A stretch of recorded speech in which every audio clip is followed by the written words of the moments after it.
तो आज हम सिर्फ एक भूत बंगले की कहानी नहीं सुनेंगे, बल्कि हम इस कहानी के अंदर छुपे ढांचे को समझने की कोशिश करेंगे। ये देखेंगे कि आखिर ये खौफनाक दास्तां एक बयानिया दहशत यानी नैरेटिव टेरर में कैसे बदलती है। और कहानी की शुरुआत होती है इस एक लाइन से। धुंध में छुपा था घर, खामोशी में उसकी बात थी।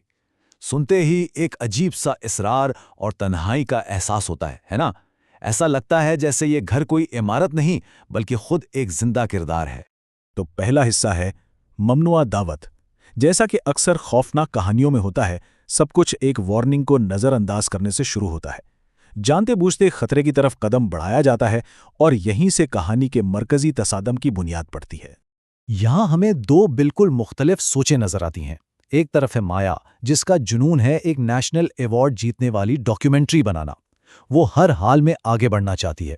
और दूसरी तरफ है उसकी टीम का खौफ। रेवा और सुमीर कह रहे हैं, यहां की हवा में कुछ अजीब है, नेटवर्क भी नहीं आ रहा। वो इस खतरे को भांप रहे हैं जिसे माया मानने को तैयार नहीं।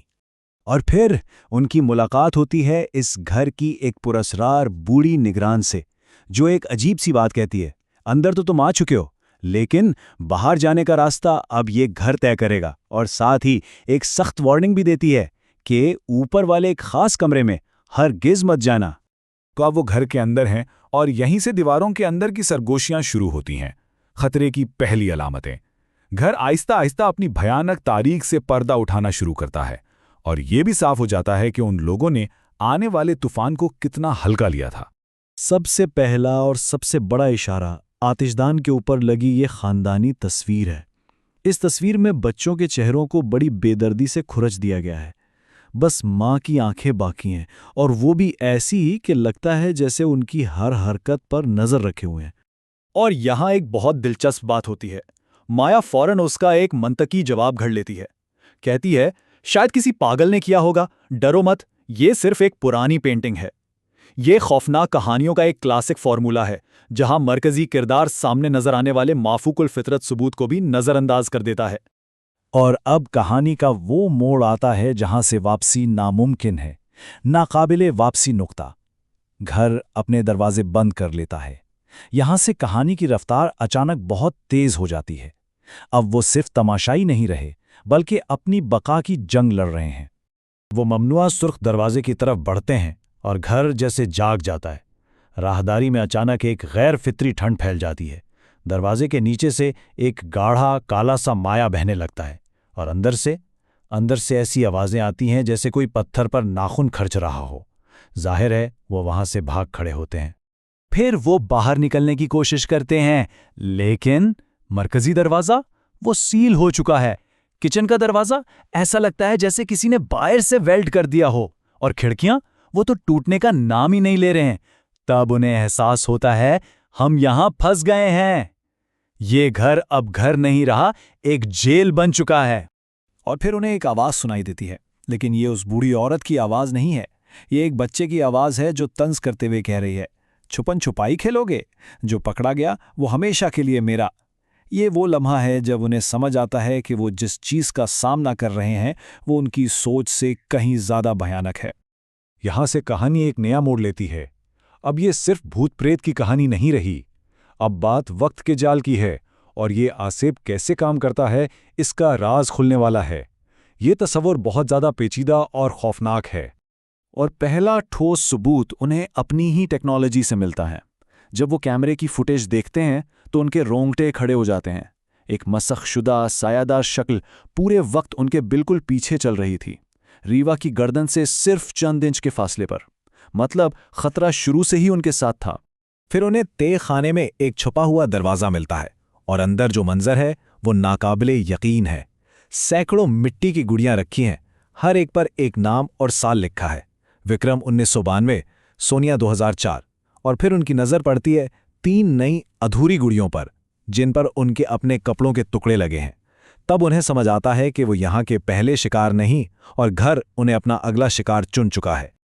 तो ये है इस कहानी का असल राज, वक्त का जाल। ये घर भूतिया नहीं है, ये एक चक्कर है, एक ऐसा आसेब जो अपने शिकार की कहानियों, उनकी यादों और उनके खौफ से अपनी ताकत हासिल करता है, और उन्हें वक्त से बाहर एक ऐसी हकीकत में कैद कर देता है जहां से निकलना नामुमकिन है। ये कोई भूत नहीं, ये एक शिकारी है जो इंसानों के वजूद को ही खा जाता है। इस बात का सबूत माया को एक रजिस्टर से मिलता है। उसमें इन तीनों के नाम लिखे हैं आने वाली तारीखों के साथ, और साथ में ये भी कि इनसे क्या छीना जाएगा।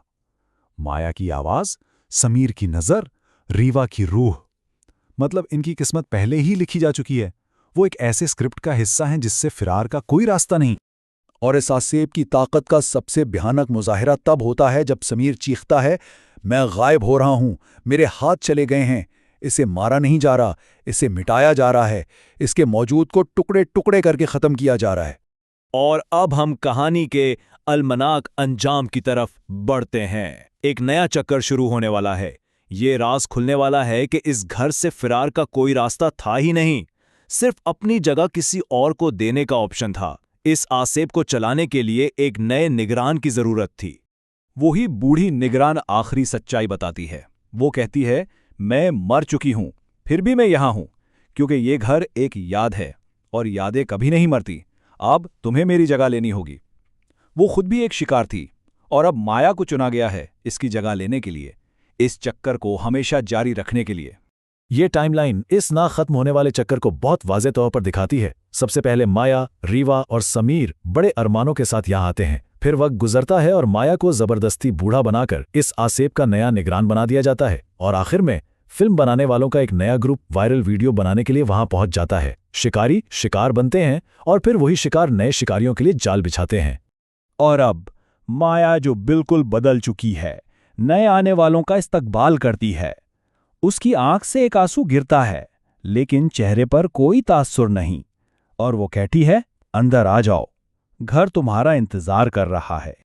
और आखिरी मंजर में वो दूर खड़ी अपने आप को रिवा और समीर के भूत जैसे हिवोलों को देखती है।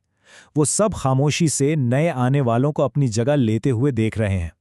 उनकी रूहें अब हमेशा के लिए इस घर की याद का हिस्सा बन चुकी हैं, और वो इस खेल को बार बार दोहराता देखने पर मजबूर हैं। कहानी यहाँ खत्म हो जाती है, लेकिन एक सवाल पीछे छोड़ जाती है। कहा गया कि घर एक याद है और यादें कभी नहीं मरती, लेकिन सवाल ये है कि याद कर कौन रहा है?